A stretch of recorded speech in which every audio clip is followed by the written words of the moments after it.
সরকার গঠনের পরপরই পশ্চিমবঙ্গে প্রকাশ্যে গরু সহ বিভিন্ন পশু জবাই নিষিদ্ধ করেছে বিজেপি সরকার। অপ্রকাশ্যে জবাই করার ক্ষেত্রেও নিতে হবে অনুমতি। এখন থেকে অনুমোদিত স্থানীয় কর্তৃপক্ষ ও সরকারি পশু চিকিৎসকের দেওয়া ফিটনেস সনদ ছাড়া পশ্চিমবঙ্গে কোনো পশু জবাই করা যাবে না। Wake up to reality.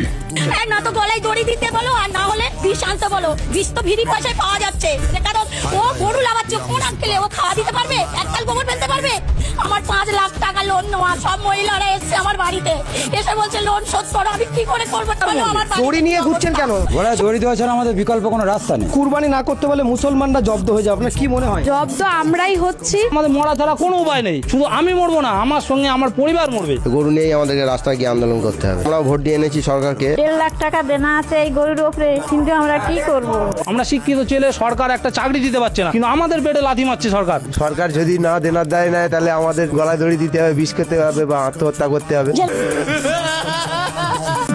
Aşkım çok pardon, don. Aşkım çok pardon, don. Aşkım çok pardon, don. Aşkım çok pardon, don. Aşkım çok